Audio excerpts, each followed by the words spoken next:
Assalamualaikum warahmatullahi wabarakatuh. Salam sejahtera untuk kita semua.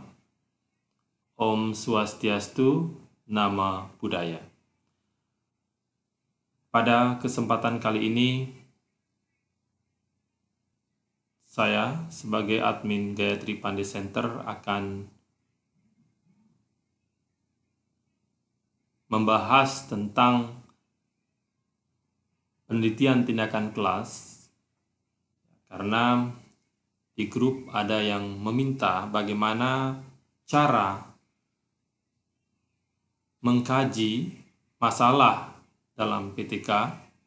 Jadi maksud saya adalah masalah yang dapat dikaji melalui PTK. Jadi apa-apa saja masalah yang dapat dikaji melalui PTK, dan bagaimana cara menentukan judul sebuah penelitian tindakan kelas atau yang disebut dengan Classroom Action Research.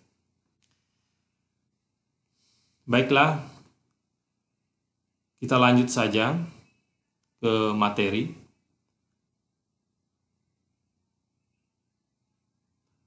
Tidak semua masalah yang dalam hal ini masalah pembelajaran dapat dikaji dan dipecahkan melalui penelitian tindakan kelas. Nah, untuk itu, agar kita lebih memahami lagi tentang bagaimana masalah-masalah apa saja yang dapat dikaji melalui PTK dan bagaimana cara menentukan judul penelitian tindakan kelas yang baik dan benar. Nah, untuk itu seharusnya kita harus memahami dulu penelitian tindakan kelas itu. Jadi begini, kalau penelitian tindakan kelas itu merupakan sebuah penelitian yang mana tujuannya adalah untuk memperbaiki. Memperbaiki apa? Yang dimaksud memperbaiki di sini adalah tentu ada sebuah masalah. Ada sebuah masalah dan kita ingin memperbaiki masalah tersebut, tentu ada media atau alat yang digunakan untuk memperbaiki sehingga sesuatu itu dapat menjadi lebih baik. Kan seperti itu. Nah, penelitian tindakan kelas tentu berhubungan dengan siswa di dalam kelas. Nah, siswa yang dimaksud di sini adalah siswa yang diajar oleh peneliti atau dalam hal ini adalah oleh guru di kelas itu. Jadi, tentu ada masalah dulu. Ada masalah yang kita kaji terlebih dahulu, baru bisa kita menentukan sebuah judul penelitian.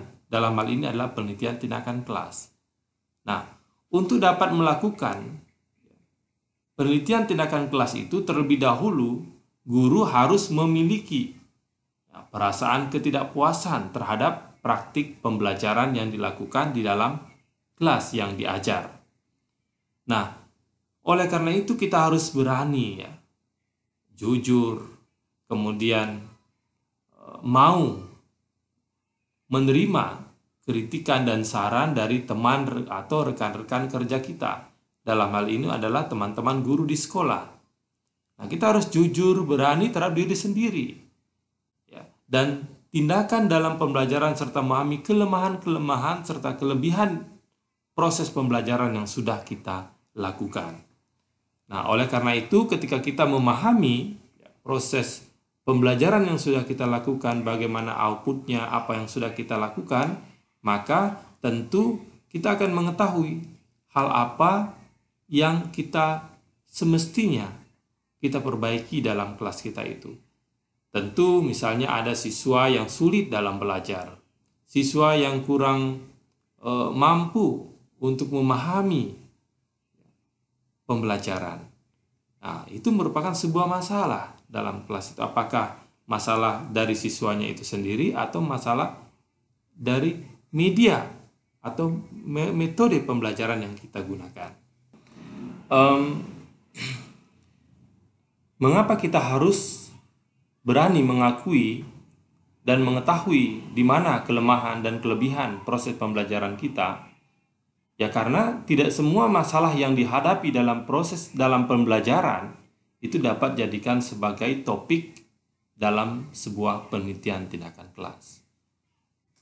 Oleh karena itu, disitulah cara kita sehingga kita mampu untuk menganalisis, mengidentifikasi masalah-masalah yang ada dalam kelas kita itu. Ya. Sekali lagi saya katakan bahwa karena tidak semua permasalahan yang ada dalam kelas itu dapat dijadikan sebagai masalah atau topik dalam sebuah penelitian tindakan kelas. Nah, masalah yang diangkat menjadi sebuah topik penelitian tindakan kelas atau PTK itu adalah sebaiknya dikembangkan secara berkelanjutan dalam kurun waktu, bagusnya adalah 1 semester minimal, kemudian maksimal itu adalah 1 tahun atau 2 semester. Ya, mengapa? Karena hal ini mengandung arti bahwa guru sebagai peneliti harus senantiasa meninjau dan memperbaiki rumusan masalah penelitian tindakan kelas yang dikembangkan secara berkelanjutan. Artinya apa? Dalam proses pembelajaran yang kita lakukan, kalau hanya kita meninjau dalam waktu 1 hari atau 2 hari atau 1 minggu, tentu hasilnya lebih baik mengkaji atau mengidentifikasi sebuah masalah di kelas yang kita hadapi itu, yaitu dalam kurun waktu 1 semester atau 2 semester. Ya, karena ini akan membuat lebih akurat permasalahan-permasalahan yang ada dalam kelas itu, sehingga kita lebih tahu secara mendetail, secara spesifik apa yang perlu diperbaiki dalam kelas kita itu, sehingga siswa itu dia lebih aktif belajar, lebih memahami apa yang kita ajarkan dan sebagainya. Nah, itulah tujuan daripada penelitian tindakan kelas yang akan kita lakukan. Ya, tentu berawal dari masalah. Ya, sehingga kita bisa nantinya akan melakukan sebuah penelitian. Seperti itu. Jadi sangat penting sekali untuk mengidentifikasi sebuah masalah terlebih dahulu, bukan semata-mata langsung menjustis bahwa kelas ini misalnya siswa tidak sulit memahami pelajaran karena mereka kurang dalam menangkap sebuah materi pelajaran. Itu artinya kita tidak mengidentifikasi sebuah masalah dengan baik. Ya, seperti itu. Nah, tema dalam penelitian tindakan kelas, ya, ini tema dalam penelitian tindakan kelas itu juga perlu kita perhatikan. Ya, jadi apa tema-temanya? Jadi tema penelitian tindakan kelas itu kan bisa berupa pengelolaan kelasnya, ya, bisa dari sampai penelitian dari pengelolaan kelas, kemudian bisa tema tentang pendayagunaan sumber belajar, ya, tentang proses pembelajaran, ya, itu media pembelajaran, itu tidak bisa jadikan sebuah tema dalam penelitian tindakan kelas. Nah, misalnya saya contohkan adalah tema penelitian tindakan kelas tentang pengembangan diri peserta didik. Itu bisa melalui memberikan kesempatan kepada peserta didik untuk mengekspresikan diri, ya, sesuai dengan kebutuhan, jadi bakat, minat, dan potensi belajar peserta didik itu. Jadi kita mengetahui karakteristiknya seperti apa. Jadi kita kembangkan, kita general bagaimana mengembangkan, ya, karakter daripada peserta didik itu. Itu merupakan salah satu tema atau topik dari sebuah penelitian tindakan kelas. Dan ini bisa jadikan sebagai sebuah judul penelitian nantinya jikalau memang benar-benar karakter siswa di kelas itu disebabkan oleh apa. Jadi, apapun masalah yang dipilih, ya, hendaknya dapat diteliti, ya, dan diberikan tindakan dan dapat meningkatkan kualitas pembelajaran dan dapat dikembangkan secara berkelanjutan. Masalah-masalah yang akan dijadikan topik PTK itu hendaknya disenangi. Ya, kita senangi, kemudian menantang, mampu membangkitkan rasa ingin tahu, ya, untuk secepatnya melihat hasil dari setiap tindakan yang dilakukan. Nah, masalah yang terlalu kecil itu pengaruh terhadap pembelajaran hendaknya tidak diangkat, ya, menjadi sebuah topik penelitian tindakan kelas. Mengapa? Misalnya gini, seorang peserta didik yang lambat belajar merupakan masalah yang kecil karena hanya menyangkut seorang diri. Ya, sementara masih banyak masalah-masalah yang menyangkut kepentingan sebagian besar peserta didik. Artinya apa? Kita dalam menentukan sebuah topik penelitian tindakan kelas harus melihat, ya, apa yang dilihat adalah konteksnya. Apakah konteksnya dia bersifat pribadi seseorang, dalam adalah pribadi siswa itu sendiri, atau menyeluruh atau holistik. Jadi yang dibutuhkan dalam penelitian kelas adalah kita harus bersifat holistik. Artinya penelitian itu menyangkut kepentingan sebagian besar peserta didik, bukan hanya individu daripada peserta didik itu. Baiklah sahabat pembelajar, ya, dalam kesempatan ini saya katakan bahwa ada 5 kriteria yang perlu diketahui dalam membuat sebuah masalah. Apakah mengembangkan, ya, bahwa ada 5 kriteria yang harus dipenuhi agar sebuah masalah dapat diangkat untuk menjadi masalah dalam penelitian tindakan kelas. Yang pertama adalah masalah yang berasal dari kelas. Kemudian kedua adalah tidak terlalu luas dan terlalu sempit. Ya, jadi tidak terlalu luas dan terlalu sempit. Yang ketiga adalah dilandasi dengan data yang otentik. Kemudian ditemukan penyebabnya, kemudian ada kemungkinan untuk diselesaikan melalui tindakan kelas. Kalau misalnya tidak bisa dimungkinkan untuk diselesaikan dengan melalui tindakan kelas atau penelitian tindakan kelas, ya tentu kita tidak mungkin melakukan sebuah penelitian. Ya. Kemudian sesuatu yang penting atau urgent untuk segera diselesaikan, itu baru kita bisa, masalah-masalah seperti itu bisa kita kaji nanti melalui penelitian tindakan kelas. Ya. Kemudian masalah yang dapat dikaji itu dalam penelitian tindakan kelas itu harus layak dan berada dalam lingkup pembelajaran. Ya, misalnya begini, masalah kebisingan kelas karena sekolah berada di lingkungan pabrik, tidak layak untuk diteliti. Kemudian demikian halnya dengan jika tidak adanya buku paket siswa menyebabkan peserta didik itu sukar mengerjakan PR. Ya, tentu hal ini tidak perlu dikaji dengan penelitian tindakan kelas. Kenapa? Karena masalah-masalah ini ya berada di luar kemampuan kita sebagai guru. Ya tentu misalnya tentang masalah tidak adanya buku. Ya tentu ini adalah masalah financial, ya. Atau bagaimana sekolah nanti membelikan sebuah buku, ya, melalui dana BOS, ya, dan sebagainya. Nah, masalah PTK itu juga harus dipilih yang dapat dipecahkan, ya, dan berhubungan dengan pembelajaran. Jadi tidak boleh bukan dari ruang lingkup proses pembelajaran di kelas itu. Jadi kita menemukan sebuah masalah di luar kelas kita. Misalnya di puskesmas, kita bahwa ada siswa di situ di lingkungan puskesmas itu yang tidak baik karakternya, kita gunakan sebagai penelitian tindakan kelas, tentu tidak bisa. Karena namanya penelitian tindakan kelas atau classroom exercise itu adalah berhubungan dengan proses pembelajaran yang kita dilakukan dalam kelas. Baiklah sahabat pembelajar, ya, jadi intinya begini, bahwa permasalahan-permasalahan yang dapat dikaji dalam penelitian tindakan kelas itu, yang pertama itu bisa berupa metode pembelajaran, ya, yang kedua adalah motivasi belajar peserta didik, kemudian kreativitas belajar peserta didik, model-model pembelajaran, model-model pembelajarannya, kemudian keterlibatan peserta didik dalam proses pembelajaran, serta pendayagunaan lingkungan sebagai sumber belajar. Ini bisa jadikan sebagai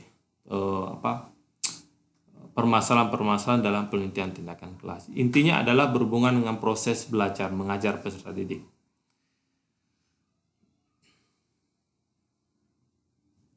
Nah, selanjutnya adalah ada yang bertanya tentang bagaimana cara menentukan judul. Jadi saat ini, ya, bagaimana caranya menentukan judul penelitian tindakan kelas, ya, atau classroom action research itu, ya, apakah kita langsung menentukan masalahnya dulu, mengidentifikasi, atau langsung menuju ke bagaimana membuat sebuah judul. Jadi kita langsung saja membuat sebuah judul dengan tidak atau mengabaikan yang berhubungan dengan identifikasi masalah atau memetakan dulu masalah apa yang akan kita teliti. Caranya, ya, bagaimana cara kita menentukan sebuah judul penelitian tindakan kelas. Nah, judul penelitian tindakan kelas itu harus dirumuskan, ya, secara singkat, jelas, padat, kemudian spesifik, dan tidak mungkin memberikan penafsiran yang beragam, serta mencerminkan permasalahan pokok yang akan dipecahkan.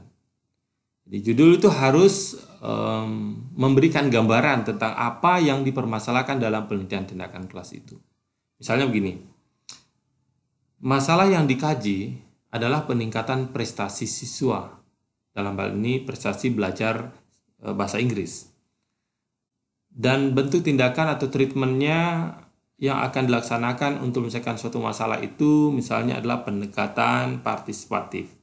Maka judul yang bisa kita rumuskan adalah penerapan pendekatan partisipasi dalam meningkatkan prestasi belajar bahasa Inggris. Ya. Artinya judul itu harus memuat keterangan-keterangan seperti lokasi waktu, ya, kelasnya di mana, tempatnya di mana, mata pelajaran apa. Ya, misalnya begini. Saya membuat sebuah judul penelitian, ya, penerapan pendekatan partisipatif dalam peningkatan prestasi belajar bahasa Inggris siswa kelas 8 SMP Negeri 1 Sanggalangi tahun 2022. Nah, di sini dalam judul ini tentu sudah tertera mana sebagai pendekatan atau treatmentnya yang merupakan bentuk tindakannya, yang mana sebagai parabel defendennya yang akan diberikan sebuah tindakan. Ya, tentu treatment di sini adalah dia berfungsi sebagai variabel independen atau variabel bebas. Variabel defendennya tentu adalah prestasi belajar bahasa Inggris siswa. Nah, tempatnya di mana? Tempatnya tentu di SMP Negeri 1 Sanggalangi. Kelas berapa? Ya, kelas 8. Ya, mata pelajarannya apa? Sudah jelas, mata pelajaran bahasa Inggris. Jadi harus lengkap seperti itu. Itulah judul PTK yang baik dan benar. Jangan menulis sebuah judul PTK hanya seperti ini. Peningkatan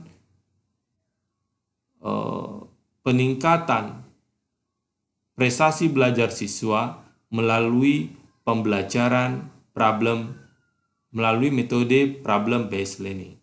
Nah, ini kurang lengkap karena tidak mata pelajaran apa, kemudian kelas berapa, di mana, ya. Ini kan tidak jelas. Jadi buatlah sebuah judul penelitian tindakan kelas yang lengkap, karena ini akan menggambarkan di mana kita akan melakukan sebuah penelitian tindakan kelas. Menentukan judul penelitian tindakan kelas itu harus memuat unsur-unsur. Yang pertama, ya, saya tekankan, ada masalah yang akan diteliti. Tentu ada variabel Y-nya. Ya, variabel Y-nya atau disebut dengan dependent variable. Kemudian yang kedua adalah ada tindakan untuk mengatasi sebuah masalah. Itulah yang disebut dengan variabel X atau yang disebut dengan variabel independen. Kemudian ada subjek. Subjeknya siapa? Subjeknya adalah siswa. Ya, misalnya siswa kelas 8. Dan lokasinya yang spesifik harus dicantumkan. Ya. Baik tempat dan waktu penelitian. Itu. Jadi harus lengkap seperti itu. Nah, biasanya kata-kata yang digunakan dalam sebuah judul penelitian tindakan kelas adalah misalnya di awal judul itu, ya, kata kuncinya misalnya ada optimalisasi, kemudian penerapan, kemudian peningkatan, meningkatkan, ya, kemudian upaya, jadi upaya meningkatkan, kemudian penerapan pendekatan ini, ya, optimalisasi otak kanan dan sebagainya, ya. Jadi demikianlah bagaimana cara kita, masalah-masalah apa yang dikaji dalam penelitian tindakan kelas, dan bagaimana cara menentukan sebuah judul penelitian tindakan kelas yang benar atau tepat. Semoga video ini membawa manfaat dan memudahkan bagi Bapak Ibu guru yang membuat sebuah karya ilmiah. Dalam hal ini adalah penelitian tindakan kelas, dan bagi mahasiswa yang akan menyelesaikan tugas akhirnya yaitu berupa skripsi, karena bahwasannya saat ini yaitu penelitian tindakan kelas itu menjadi sebuah solusi ya di dalam memperbaiki proses pembelajaran seperti itu, dan sangat membawa dampak yang baik dalam peningkatan proses pembelajaran kelas. Semoga bermanfaat dan sampai jumpa.